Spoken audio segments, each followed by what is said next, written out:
Hello ladies and gentlemen, and welcome back to the channel. I am Starco Gaming and we are back with another Dragon Champion video, guys.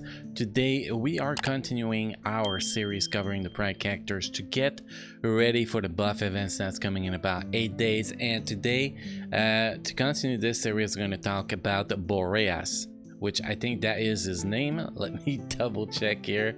Yes, Boreas it is. Boreas is the best damage dealer character for the Pride faction, so definitely he is going to be one of the most important character for most people, for people who do have him, definitely.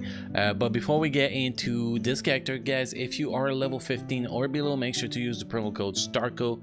To do so is very simple. You press on the settings icon here, you go in use promo code and you enter the word STARCO, STARKO, and you press OK. And if you're a level 15 or below and haven't used any other promo codes yet, you will get $10 worth of freebie, which include among other things 500 drag coins and 250,000 gold, which give you a pretty solid head start when you start the game. With that said, guys, let's jump into Boreas here and let's talk about Boreas. So what we're gonna do, guys, is pretty simple. We're gonna talk about the skills. We're gonna give the priority on which skills you should actually use your scrolls up to level 6. Then we're going to talk about the rune setup, and then we're going to finish with the artifact setup. So let's start with the skills. We're going to start with the passive skill. Increase the physical damage by 10% for each living Pride character in the party. So a full Pride party for him, it is crazy damage. If Kegi is on the battlefield, both Kegi and Boreas gain an armor increase for 2 turns at the start of the battle. And let me tell you, Kegi needs that armor increase because Kegi is really squishy.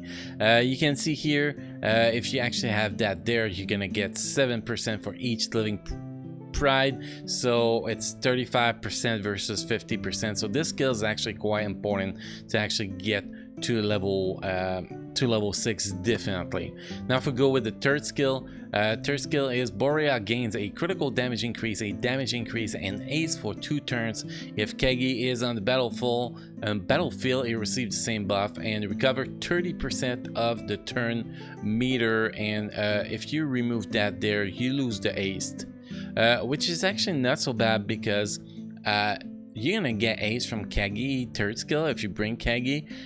So definitely that skill at level 5 will definitely be totally fine because you get the critical damage increase, you get the damage increase. So this is definitely pretty solid. So level 5 will be my recommendation for that skill. Then we have the second skills, deal 300% of physical damage to an enemy and inflict 2 stacks of bleeding for 2 turns. And now if we actually remove that, you lose 50% and 1 turn of the bleeding. So that skill, if you can get it to level 6, definitely recommend it. And then we have the first skill, deal 200% of physical damage to enemy if the attack has a if the target has the lowest health of their party. This attack deal 250% physical damage instead. Again, you can see drop a lot by 30% if you don't have it to level 6. So my recommendation for level 6 abilities here will be number 1, the passive unity skills. You want to have that for the physical damage increase. Number 2, you want to have the wounding. Wow, I can't say that word, guys, sorry. Wounding arrow, because if you get it to level 5, you lose 50% and you lose 1 stack of bleeding. So really important there to get the skills. And then if you do want to do a third skill to level 6, that'll be this skill, which I don't think it's that important because 30% is not going to make a huge difference, but if you can get it, it's very important. So priority number 1 is unity, priority number 2 is wounding arrow, priority number 3 is a finishing shot, and priority number 4, if you even care about this one, is win power, which is not that important.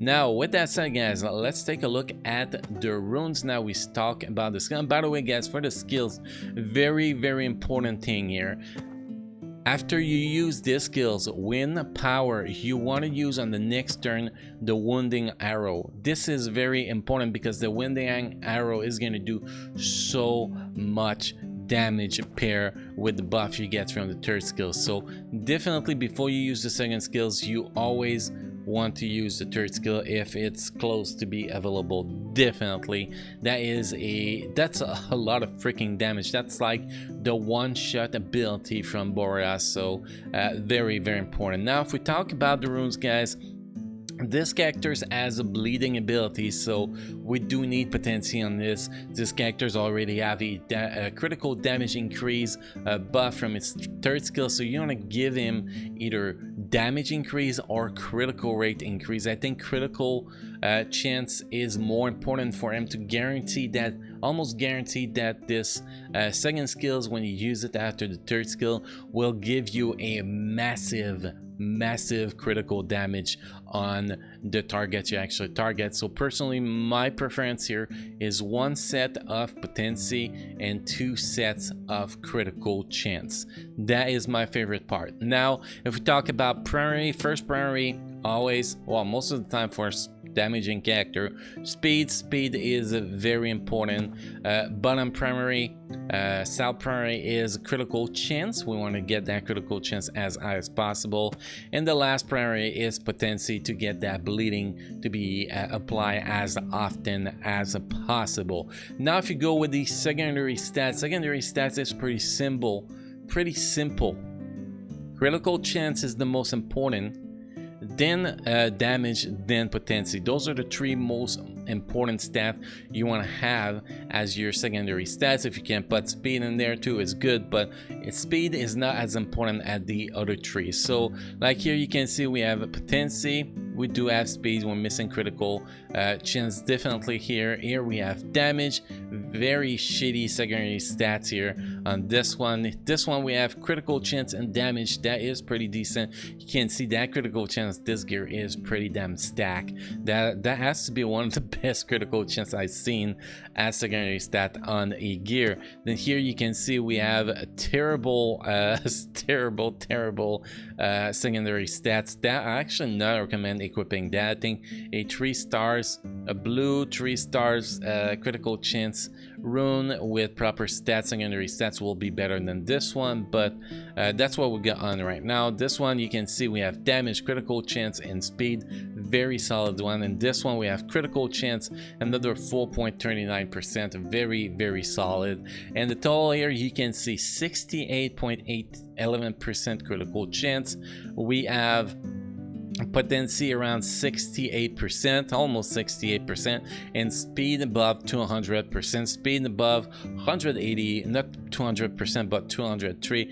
But all you need is about 180 to be honest on these characters. Now we have more than that, we are pretty happy about that, but what's really important is to get that speed around 180. We could probably even remove this potency set and actually put critical chance here, and that could actually do a pretty good job too, by the way, guys. But I don't want to lose 15% potency, so I keep it that way. So my favorite setup is that here, guys: 2 potency, 4 critical chance, and as first priority southeast speed, northeast I mean, and then the south primary is critical chance, and the north west primary is potency. So those are the 3 primary, and then after that, secondary stats, you want to focus critical chance, potency, and damage. Those are the 3 stats that are the most important at secondary stats. Now if we talk about artifact, you have a few different options. You can go with this characters. Personally, I'm going with a currency, which is very important on the buff event. But if you want to make this characters very solid, you want to get a artifact that will have either damage or critical chance. I think that will even be better, but personally I want the currency so we actually get dodge less against buff, and you know that last wave we're gonna fight in that event. I think that's very very important to have very high, well, higher currency than usually on the gear. Because of that, you could even go on the rune, instead of going speed on the primary, on the first primary, you could even go a currency on to get that higher and get dodge less. That could actually be very viable too. But yes, accuracy and tenacity is what I'm going for because of the specific event, but normally I'll go more with something like, here we have damage and HP. That could actually be pretty solid. Damage and armor could actually be pretty solid too, but you see the pattern, it really depends on where you're going to go. Like this one could actually be critical chance plus HP. That could actually be a very solid one. And landing critical hit, increase critical damage by 100.5%, stack up to 4 times, so you can get an extra 6% critical damage, which actually be pretty solid too. So that could be a second alternative, but I prefer to have the currency for the buff event. But on the buff event is done, I will definitely be changing that for something more viable, like the critical rate, and HP here will be very viable for Boreas, by the way. So that pretty much cover everything about this character. If you have any question, feedback, comment, there's a comment section down below, guys. I always get back to you when you say something down there, because, you know, communicating with you is very important. So hopefully you guys enjoyed this video. As always, guys, I have fun playing Dragon Champion, and I will see you guys in the next video. Thank you.